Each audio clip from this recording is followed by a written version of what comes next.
का वीडियो है the chapter जो हिस्ट्री का चैप्टर 5 है द एज ऑफ इंडस्ट्रियलाइजेशन का। इसका ये नोट्स है और ये पार्ट 2 है। इससे पहले एक पार्ट 1 अपलोड कर चुके थे। तो यहाँ पर जो स्टार्ट होता है गिल्ड्स, जैसे देखें गिल्ड्स है क्या, तो गिल्ड्स एक प्रकार का यूनियन है या कह सकते हैं एसोसिएशन है जो प्रोड्यूसर्स का जो भी सामान बनाते थे, माल बनाते थे, तो उसका एक संगठन होता था। तो वो एक जो संगठन होता था उनका नाम तो जैसे आज भी होता है ट्रेड यूनियन होता है। इंडिया में देखेंगे कि बहुत सारा जैसे ट्रेड यूनियन है, जैसे इंटक है, फिर एसीटीयू है, फिर इसी तरह से जो उस समय जो गिल्ड्स थे तो वहाँ पर प्रोड्यूसर का जो उत्पादन करते उनका, तो उनका काम क्या था। तो गिल्ड्स इसलिए हम इसको टॉपिक में उठाएं कि इससे क्वेश्चन बहुत उठता है और ये इसलिए इम्पोर्टेंट है क्योंकि यहाँ पर गिल्ड्स जो था एक्चुअली इसका काम अगर आप देख रहे हो कि डेट ट्रेंड क्राफ्ट्समैन कि जो सामान बनाता है तो उसके सामान बनाने के लिए वो ट्रेंड उसको करते थे। लेकिन एक्चुअली होता क्या था, वो तो ट्रेंड करते थे। अगर इसका पहला अगर पॉइंट देखेंगे तो इसको इस तरीके से हम 3 चीज़ से बनाए कि यहाँ पर ये क्या थे कि क्राफ्ट्समैन जो थे सामान बनाने वाले थे उसको ट्रेनिंग देते थे ताकि नया वो मतलब कि सामान अच्छा और इक्विप्ड बन सके और मॉरलस हो। जैसे आज भी जितने भी कारखाने होते हैं तो उसमें एक ट्रेनिंग सेंटर होता है, ट्रेनिंग इंस्टीट्यूट होता है। अगर जैसे बोकारो कारखाना है तो बोकारो ट्रेनिंग इंस्टीट्यूट होगा, अगर दुर्गापुर है तो दुर्गापुर ट्रेनिंग इंस्टीट्यूट होगा। तो उसी तरह का वो लोग ट्रेनिंग देते थे। लेकिन उसके बाद क्या था कि वो लोग का जो दूसरा काम था कि जो पहले से प्रोड्यूसर हैं, जो रजिस्टर्ड हैं, वही वहाँ पर प्रोडक्शन करेंगे और जो रजिस्टर्ड नहीं है उनको उसमें घुसने नहीं देते थे। उसमें एंट्री उनका बैन था, उसको एंट्री करने ही नहीं देते थे। तो इसलिए वहाँ पर क्या था कि keep check to the producer, इसको याद रखिएगा। फिर उसका अगर आप तीसरा देखिएगा तो तीसरा था कि वो जो कंपटीशन था जब वो घुस नहीं देंगे तो प्राइस वो अपने मर्जी से तय करते थे, यानी regulated the competition and price. और उसके बाद क्या था कि यहाँ पर जैसे ही बता दें कि न्यू पीपल को रिस्ट्रिक्शंस था और उसके बाद था कि regulated the trade and productions of special goods such as. अगर कोई कंपनी, अगर एक्स कंपनी है और वो एक पेन बनाता है तो पेन फिर कोई दूसरा कंपनी नहीं बना पाएगा, उसको भी वो मोनोपोलिस्टिक देते थे, एकाधिकार देता था। तो ये था ट्रेड जो गिल्ड्स थे, जैसे बताया कि एसोसिएशन थे एक जो बिजनेसमैन के या प्रोड्यूसर्स के, उसको वो रोकते थे। अब यहाँ पर कुछ पॉइंट आपको याद रखना है कि टाइमलाइन ऑफ इवेंट्स कब कब क्या क्या घटना घटा। जैसे 1600 में, जैसे 31 दिसंबर 1600 को डिक्लेयर हुआ कि ईस्ट इंडिया कंपनी बना तो वो इंडिया में आया।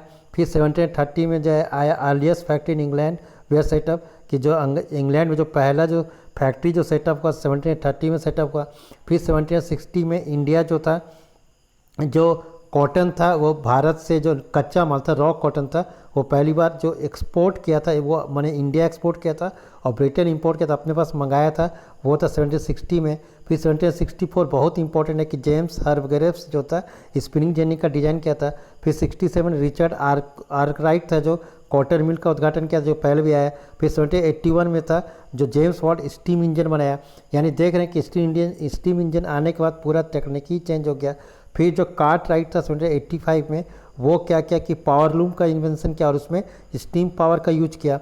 फिर 1830 से 40 तक जो द्वारकानाथ ठाकुर डैगोर थे, उसने 6 ज्वाइंट स्टॉक कंपनी बंगाल में बनाया। जैसे आज हम लोग सेबी जो देखते हैं तो उसी समय एक तरफ से उसका एक अस्तित्व जो उस समय आया था 1839 में आया था, लेकिन इसको 10 साल लगा बनने में। फिर 1840 में जो कॉटन जो था वो लीडिंग सेक्टर हो गया, माने कि ब्रिटेन का जो सबसे ज़्यादा बनने वाला। फिर 1850 में रेलवे स्टेशन जो था 1850 में लंदन में रेलवे स्टेशन बनाया गया। और इंडिया में जैसे इंडियन 1858 में आया जैसे, और उसी यहाँ पर जैसे फर्स्ट कॉटन मिल था जो कि बॉम्बे बनाया 1854 में। फिर जूट मिल था वो बनाया गया बंगाल में। फिर 1860 में जो कॉटन जो पहली बार जो अमेरिका में सिविल वार हो गया तो 1860 में पहली बार जो कॉटन था इंडिया से ब्रिटेन गया। फिर एलिगेंट मिल जो था वो कानपुर में स्टार्ट किया, बना 1860 में। फिर फर्स्ट कॉटन मिल अहमदा में सेटअप हुआ 1861 में। फिर ब्रिटेन जो था वो आयरन स्टील का एक्सपोर्ट करने लगा 1873 में। फिर पहला जो स्पिनिंग और वीविंग मिल था जो मद्रास में, वो स्टार्ट हुआ 1874 में। फिर ईटी जो पाल म्यूजिक कंपनी, जो कि हम शुरुआत में वीडियो का पार्ट 1 में बताया कि जैसे एक म्यूजिक कंपनी था जो डाउन द सेंचुरी, वो 1900 में लेके आया, बनाया और छपा था। फिर उसका जैन टाटा जो था पहला जो स्टील कारखाना जमशेदपुर में सेटअप किया। फिर ये 1912 में। फिर 1917 में हुकुमचंद जो था पहला जूट मिल कलकत्ता में सेटअप किया। फिर 1941 में फ्लाई सेटल जो था वो 35 लूम्स का पहली बार आया।